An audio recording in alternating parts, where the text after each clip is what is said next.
The annual Yulin Dog Eating Festival has once again sparked worldwide outrage and controversy. And as a vegan animal activist working full-time to educate people about the rights of non-human animals and environmental, social, and health impacts of dietary choice, I'm here to say, what's everyone so upset about? Hi, it's Emily from BiteSize Vegan, and welcome to another Vegan Nugget. The Yulin Dog Meat Festival never fails to induce worldwide uproar, vigorous online petitioning, and powerful Western disgust. This is a bit of an impromptu video, so I'm just going to share some of my thoughts and perspectives, namely that it's very strange what a big fuss people make about this. First, let's go through the main objections about the festival and compare them to things that we do every day, if you're non-vegan, and seem to have no problem with, which is a form of cognitive dissonance. First, there's the issue of stolen pets. As China doesn't have dog farms, it's said that for the festival, people are actually stealing people's family pets to take and eat. Now, of course, it's horrific to take a being away from those who love them, right? And this certainly makes the festival barbaric. Well, if you eat meat, dairy, and eggs, you're participating in the same action.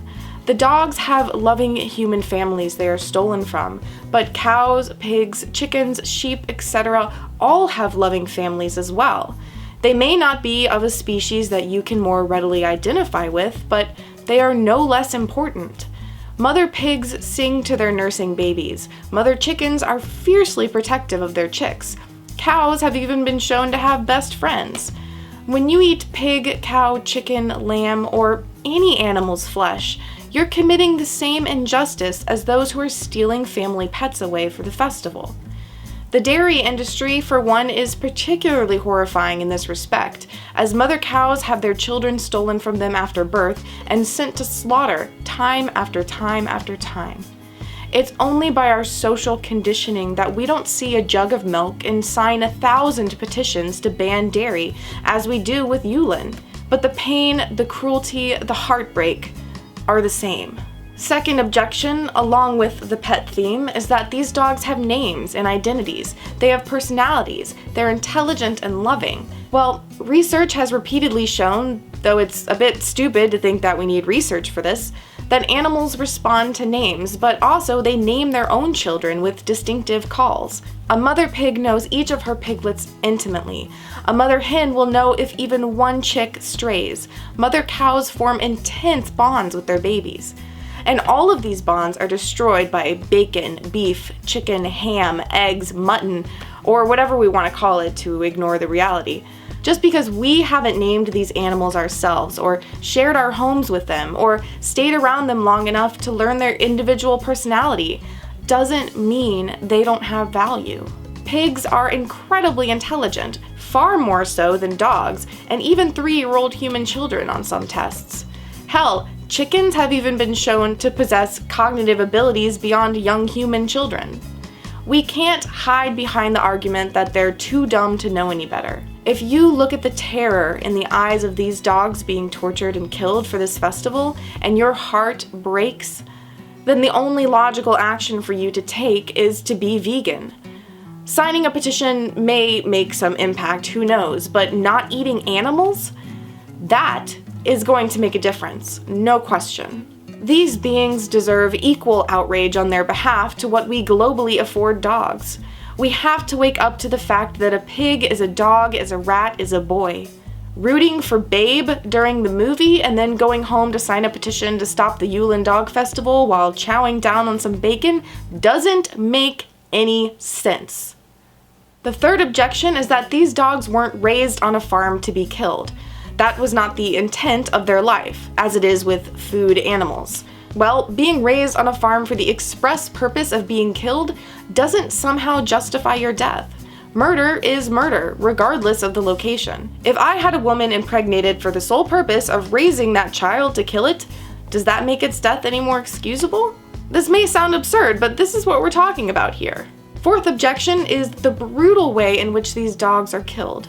Some say that the more they suffer, the more luck one receives for consuming them, so they are often beaten to death or burned alive or boiled alive. Some people think that if they were raised on a farm, then there would be rules and laws in place to guarantee fair treatment.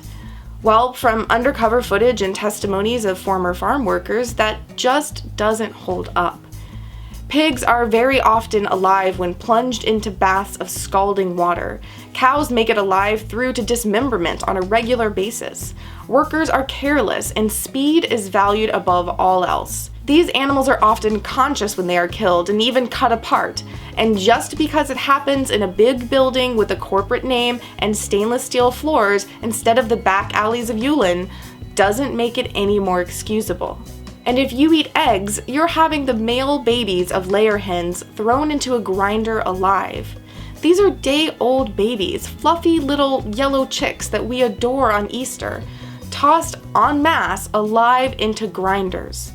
Tell me now, where is their petition? Where is the global outrage? Where is the disgust at eggs stacked in the supermarket? And if you think humane, free-range, or cage-free guarantees anything, that's another reality to awaken to. There is no real regulation or even standard for such terms. For cage-free eggs, the chickens are crammed into a shed on top of one another, and if they have access to the outdoors, they can be called free-range. But access can be a small open door screened over such that they can see outside but not actually go outside. They are still living in disease and filth. But at least our conscience is clean. So to my non-vegans, if your stomach turns at the idea of eating dog, if you cannot even comprehend how anyone could be so barbaric and violent towards such loving, trusting animals, if you are outraged and feel helpless to do anything about it, but want with every ounce of your being to save those poor dogs, then I say, welcome to how vegans feel every damn day. Because the slaughter of 10,000 dogs is obviously horrific, but the fact that the slaughter of trillions of other beings every single year goes without notice by those so incensed about the Yulin festival, that is the real tragedy. Now, I could show you all manner of videos side by side of the way dogs are killed versus the way cows, pigs, chickens, and other animals are killed here in our very civilized Western world. And I was going to do that, because many times you won't believe it until you see it, though you still may say it's an isolated incident. And I do value graphic footage because these animals deserve to have their story told and the horrors committed against them exposed. But instead, I want you to really think about this. Visualize those dogs in those cages, stolen from their loving families, terrified, smelling the death and fear around them, and replace them with pigs. Does your emotional reaction change? What if you replace them with chickens? Do you relax a bit? Does the outrage and disgust lessen? If it does, I would ask you to look at that. Better yet, when you pass a farm, or if you're in the meat section of the grocery store or looking at eggs, replace those products with the flesh of someone's dog, or your dog or cat. How does that change how you approach what you eat? Because you have to remember, what's on your plate had a name and a family. The division we make between species is entirely arbitrary, and Asians consuming dogs are no worse than Americans consuming pigs or Australians consuming chickens. They are all equally horrific. They are all lives cut short. They are all abused, tortured, and killed. And they all have names and families who love them. We should be outraged about the consumption of dogs, but we should be equally outraged about the consumption of all beings. Species doesn't dictate ethics. I hope that this has been helpful. Please share this video around to help others make the connection. I'd love to hear your thoughts on this matter in the comments below. If you liked this video, be sure to give it a thumbs up.